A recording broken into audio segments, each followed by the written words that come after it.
Yeah, uh, it had to be done specifically because I need to be taking a picture for my CV. So I figured, man, the sooner I do it, the closer I get to my CV being done. So, based on the previous video, I discussed the drama that started unfolding, and Monday arrived with more drama. But I woke up and I went and I started setting up my the new computer that I got. It was basically handed down to me by my father, and I set up Ubuntu. I don't know if anyone knows the difference, but most of us use either Microsoft or Mac. Ubuntu is one of those like operational softwares that are super like that has been built by the world, and like every single person contributed to it. And there's this one guy called I think his name is actually Linux or something. Linus Torvald or something like this, and he basically is the guy that makes sense. But anyways, so like at the core, I was I'd completely kind of like given up, and I realized I need to set up the things that I have been doing. So just a brief recap. I finished my website, it didn't deploy properly. The website that I'm building from scratch, based from the engineering courses and the software basically that I learned over the past year, let's say year, because in May is when I started learning like web development. So that's when we actually started. It's weird looking at the camera actually and not looking at myself. So when I started learning web development, I was asked to have an idea, and the idea was supposed to be one where I could actually like I have to build it based on what I learned. So I came up with an idea that was a bit too big, and I had to basically destructure it all the way for it to kind of work. And now it does, but now I have to deploy it and I have to start getting clients for it. So life of a startup for 1 year was very much like unemployment, but doing the stuff that you want to do instead of depression. Cool beats. So I woke up, I set up Linux, and Linux Mint, I think that's the one that we know. And by 12 o'clock, I send a message and I go like, hey, hope you're doing well today. We're supposed to meet. I hope it's going to be today because I want to actually get past what happened. And I get a response. And again, like, it's fucked up, but I was triggered.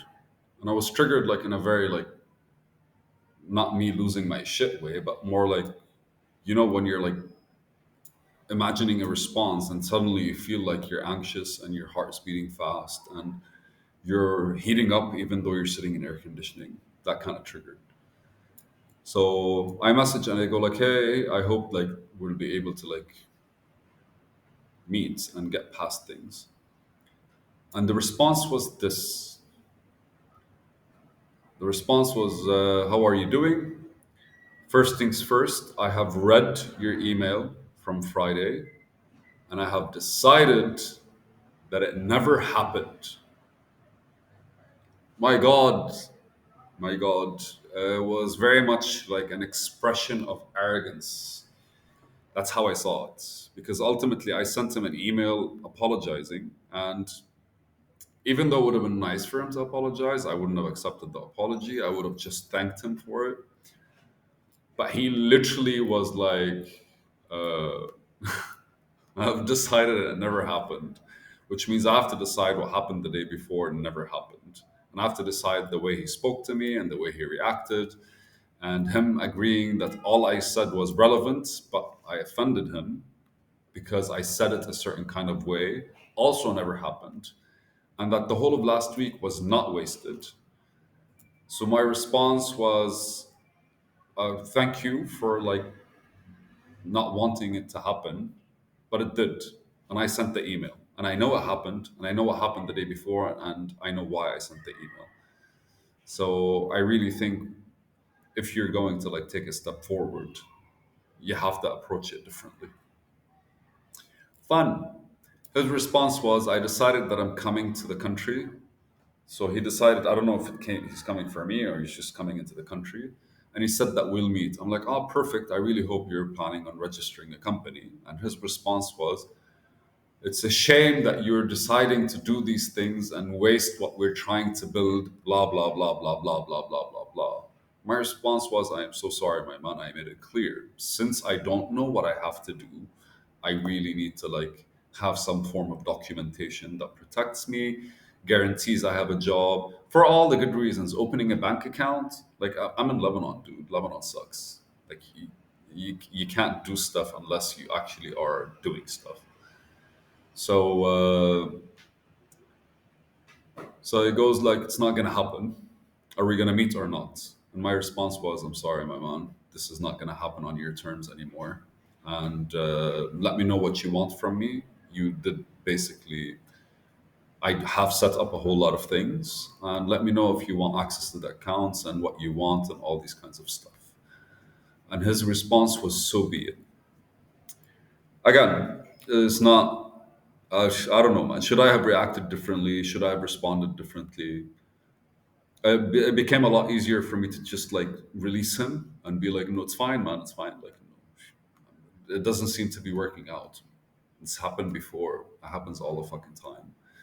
We're not the first people that don't get along. We're not the first people who don't understand each other. We're not the first people who kind of like get abused or lose their shits. We're not. It's just like, don't fucking worry about it. It's fine. But he still came to Lebanon and messaged me today. And he's like, hey, like, I'm going to go have lunch. Do you want to hang out? And my response was, oh, enjoy your meal.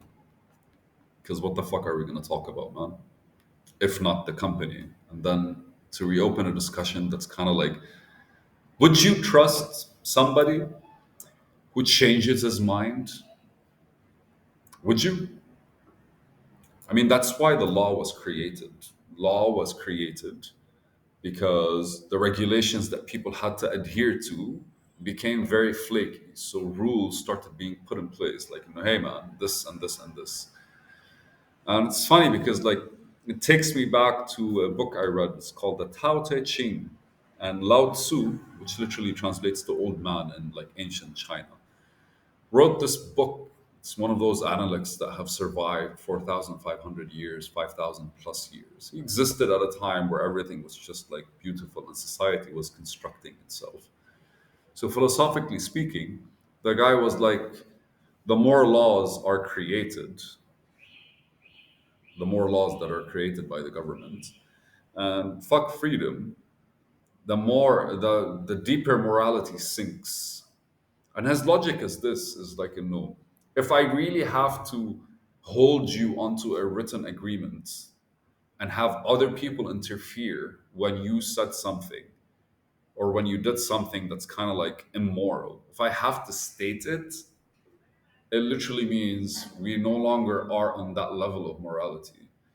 And in the current society that we have, there's a lot more laws getting created on a yearly basis. So everything becoming legal doesn't necessarily mean it's a moral thing to do. It's the right thing to do. And we never met.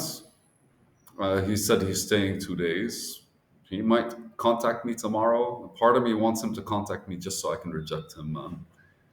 Uh, I thought today about giving him a piece of my mind, but then I was like, fuck it. It's stupid. But it's like, that I have to release this energy from me and I don't know how to do it. And it's getting more frustrating because the people around me have started looking a bit more annoying just because I'm not in a good mood. And so that's partially like why I'm pissed off, because things could have gone harmoniously and like moved to a better place or existed differently, or I could be working right now on stuff. But we have an expression here in Lebanon, like, don't forsake anything. It might be a good thing. And I assume this is probably like when I first started my startup. It's not a side story. It's the same thing. I hired a guy, and I sat with him, and he got excited for my idea. So not even 4 days later, he pops his ACL, the tendon in his knee. And I was like, fuck, that's a bad omen, man. Truth be told, it was. Now, we did a lot of work, me and him, creating the concept. I had to explain a lot of stuff for him. So slowly, slowly, it built in my head better. But it was 5 months kind of wasted because by the time where he kind of like was a complete dud, mainly because we lacked experience, all that stuff, and he was in some form of depression. All he talked about was therapy and his family. Like we can't. He lost our relationship. Me and him was me trying to convince him to work.